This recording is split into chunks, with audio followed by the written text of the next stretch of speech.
அனைவருக்கும் மதிய வணக்கங்கள். இன்று பார்த்தீங்கன்னா ராமசு சிவகுமரன் ஐயாவினுடைய கவிதை தொகுப்பு.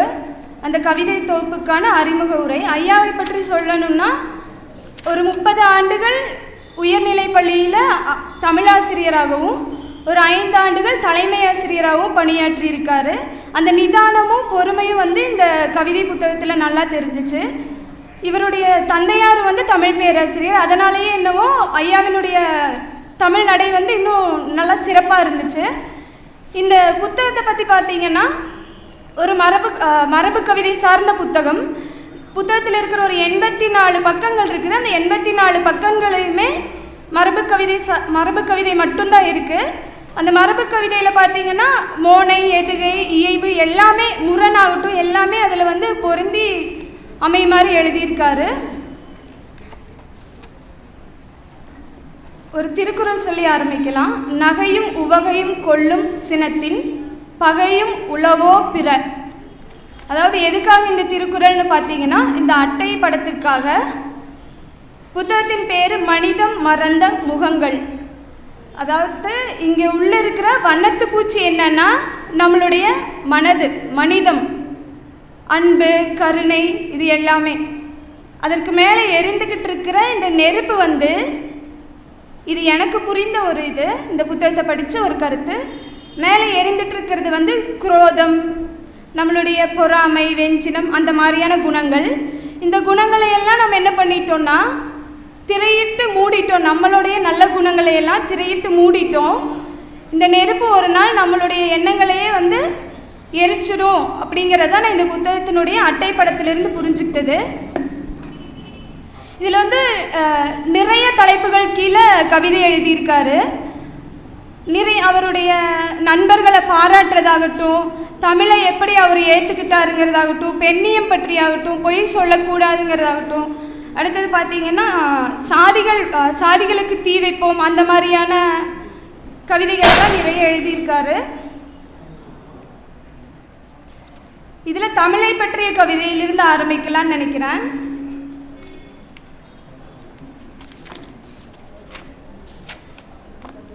அமுதத்தமிழ் தலைப்பு. ஓசையின்றி உணர்வுகளை பரிமாறும் ஓரறிவு உயிர்களும் உன்னை உணரும். வீசுகின்ற காற்றும் உன்னோடு உறவாடி பேசுகின்ற அழகினிலே பிரபஞ்சம் திணறும். வியந்து வியந்து வியந்து வியந்து உலகம் இனி விரைந்து விண்ணில் மூழ்கும். முயன்று முயன்று மூழ்கி உன்னுள் முழுமை சுகத்தை உலகம் நாடும். அடுத்து இன்னொரு கவிதை தமிழை பற்றியே.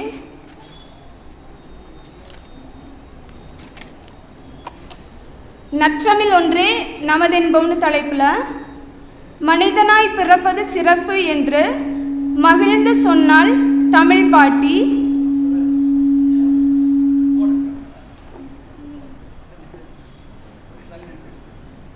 மகிழ்ந்து சொன்னால் தமிழ் பாட்டி. தமிழனாய்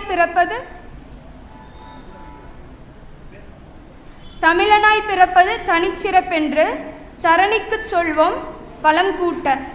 உற்ற உறவுகள் ஊரெங்கும் இருக்கலாம், உயிர் நண்பர்கள் ஒரு சிலர் கிடைக்கலாம். கற்ற கல்வி கை கொடுத்து உதவலாம், பெற்றது தமிழென்றே பெருமை கொள்வோம். அடுத்தது இன்னொரு கவிதை என்னன்னா என்னை சிந்திக்க வைத்த கவிதை. யார் உழைப்பவர்னு ஒரு தலைப்பில் எழுதியிருக்காரு. நீங்களும் உழைக்கிறோம், நானும் உழைக்கிறோம், எல்லாருமே உழைக்கிறாங்க. ஆனால் ஐயாவினுடைய பார்வையில் உண்மையான உழைப்பாளி யாருங்கிற ஒரு கவிதை.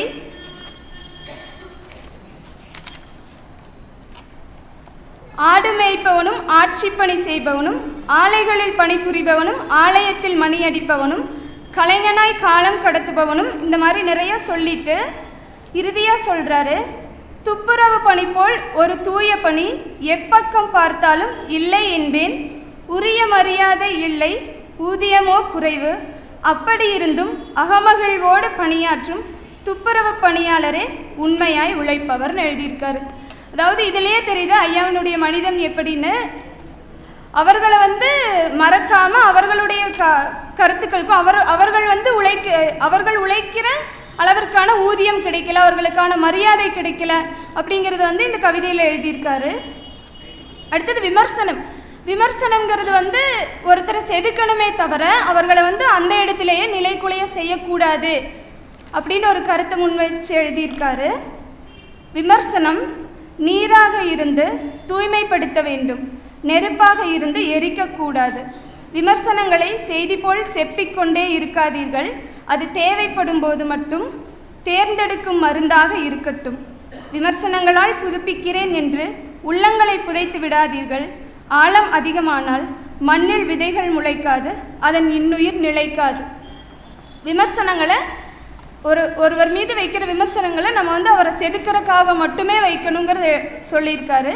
அடுத்தது பெண்ணியம் பற்றி இன்னொன்று எழுதியிருக்காரு, பொய் இல்லாமல் வாழ்க்கை இல்லைன்னு ஒரு தலைப்பில். உண்மையை உண்மையாக நேசித்தாலும் நாம் எல்லோரும் பொய்யோடு கள்ளத் தொடர்பு வைத்துள்ளோம். மனித வாழ்வில் பொய்யின்றி கழியும் பொழுது உறக்கத்தில்தான் என்பதை உறக்கச் சொல்லுவோம். அலங்காரம் என்னும் பொய் மட்டும் இல்லை என்றால் ஆண்டவனுக்கும் அவ்வளவாக மரியாதை இல்லை. இப்படியெல்லாம் சொல்லிட்டு இன்னொன்று சொல்கிறாரு, பொய்யிற்கு கௌரவம் கிரீடம் சூட்டியது கவிஞர்கள் தானே. பொய் சொல்லுங்கள், பொய் சொல்ல ஐயன் சொல்லிய வகையறிந்து. வாய்மை எனப்படுவது யாதெனின் யாதொன்றும் தீமை இல்லாத சொலல். பொய்மையும் வாய்மை இடத்து புரை தீர்த்த நன்மை பயக்குமெனின். பொய் சொல்லுங்க, ஆனால் அது எந்த இடத்துல சொன்னால் சரியாக இருக்கும், நம்மளுடைய அடுத்தவர்களையும் வந்து நம்ம காயப்படுத்திடக்கூடாது அப்படிங்கிறத சொல்ல வர்றாரு. அடுத்து சாதிக்கு தீ வைப்போங்கிற தலைப்பில் எப்படி இப்படி யோசிச்சாருன்னு தெரியல. எல்லாருமே இன்றைக்கி வந்து சாதியை ஒழிக்கணும், சாதியே இருக்கக்கூடாது அப்படின்னு பேசிகிட்டு இருக்கிற நேரத்தில் ஐயாவுடைய கருத்து வந்து ஒரு வித்தியாசமாக இருந்துச்சு. சாதிக்கு சாதி தீ வைத்து கொண்டால் சாய்ந்து விடும் மனிதம். பொது நீதி ஒன்று புழக்கத்திற்கு வந்தால் பூத்து குலுங்கி அடையும் நற்புனிதம். சாதி சாதியாய் பிரிவதனாலே சங்கடங்கள் இல்லை, உயர்ந்த சாதி தாழ்ந்த சாதி உணர்வுகளாலே உண்டானது பெருந்தொல்லை. அதை உடைத்திட உயர்த்துவோம் ஒற்றுமை எனும் சொல்லை. ஏற்ற தாழ்வுகளை எரித்தால் போதும், எங்கும் அமைதியின் அலை மோதும். கூட்டு வாழ்க்கையாய் கூடி வாழ்ந்தாலும் குழுவாய் பிரிவதில் இல்லை தப்பேதும்.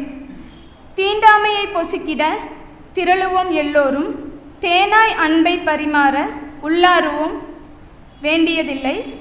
நமக்குள் வீணான பெருமை விளையட்டும் நமக்குள் வேற்றுமையில் ஒற்றுமை. அதாவது எல்லாருமே வந்து சாதி வேண்டாம், சாதியை வந்துட்டு ஒழிக்கலாம், சாதினால இங்கே நிறைய நடக்குது அப்படிங்கும்போது அந்த அந்த சாதிங்கிற பிரிவில் இன்னும் நிறைய மக்கள் வந்து அந்த பிரிவிலையும் அவங்க சாதிக்கிறாங்க. அந்த சாதி நீ வந்து மேல் சாதி கீழ் சாதின்னு பிரிக்காமல் உன்னுடைய சாதியில் நீ என்ன சாதிக்கிற அப்படிங்கிறத மட்டும் பாருங்கிற ஒரு கருத்து. அடுத்தது வந்து தலைப்பெல்லாம் மிக அற்புதமாக வச்சுருக்காரு. என்னன்னு பார்த்தீங்கன்னா, நான் வீழ்வேன் என்று நினைத்தாயோ அப்படின்னு ஒரு தலைப்பில் கவிதை எழுதிட்டு அடுத்தது என்ன சொல்கிறாருன்னா, நான் வீழ்ந்து விட மாட்டேன் அப்படின்னு இன்னொரு தலைப்பிலையும் கவிதை எழுதுகிறாரு.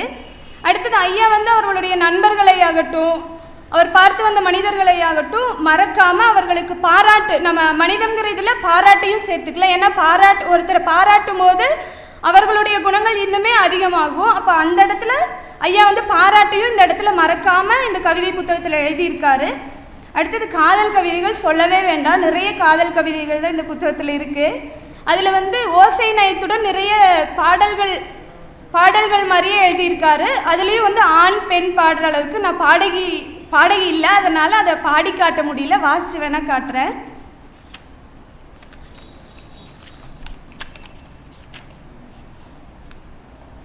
சொக்கத்தங்கம்ங்கிற தலைப்பில் கொத்துக்காரி கூட போல கொண்டக்காரி, கத்தி வீசும் கண்ணழகில் காதல் செய்யும் சண்டைக்காரி, முத்து முத்தா சிரிச்சு வைக்கும் முறுக்கு மீச கொண்ட மச்சான், ஒத்தி போகாதீங்கோ என்ன உப்பு மூட்டை தூக்கி போங்கோ, வெட்ட வெளி வெயில் இல்லாத வேர்க்க ஒளவு ஓட்டுரண்டி அடி மொட்டு கண்ணு கண்ணாட்டியே நீ கிட்ட வந்தா பனி கொட்டுதடி. இந்த மாதிரி நிறைய காட்சிகள் காட்சி பதிவுகள் நிறைய இதில் இருக்குது. அடுத்தது இறுதியாக மனிதம் மறந்த மனங்கள் அப்படிங்கிற தலைப்பில், ஏன்னா நம்ம மனிதம் மறந்த முகங்கள் தானே பார்த்துட்டு இருக்கோம். இதில் மனிதம் மறந்த மனங்கள் எங்கே இருக்குன்னு ஒரு கவிதை. இறைவன் பூமியை மறந்து விட்டான், இதயத்தை மனிதன் இழந்து விட்டான்.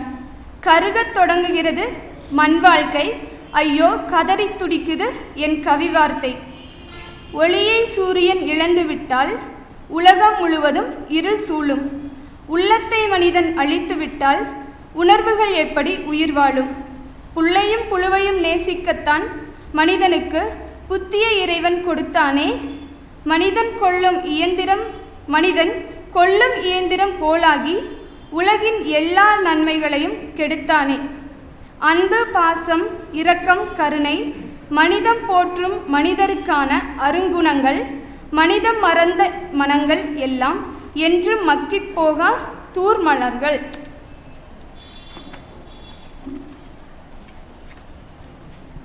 இறுதி ஒரு திருக்குறள்.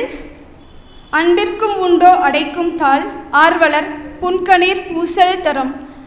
அன்பையும் கருணையும் நம்ம எப்போவுமே பகிர்ந்து கொண்டே இருப்போம், அன்பையும் மகிழ்ச்சியும் அனைவரிடமும் பகிர்ந்து கொண்டே இருப்போம் என்று கூறி ஐயாவிற்கு ஒரு இனி வரும் புத்தகங்களும் அடுத்தடுத்த புத்தகங்களும் மரபு சார்ந்த புத்தகங்களாக எழுத வேண்டும் என்று வாழ்த்து கூறிக்கொண்டு இந்த வாய்ப்பை எனக்கு ஏற்படுத்தி கொடுத்த கவிஞர் க. அம்சப்பிரியா ஐயா அவர்களுக்கும் என் நன்றியை கூறிக்கொண்டு விடைபெறுகிறேன். நன்றி.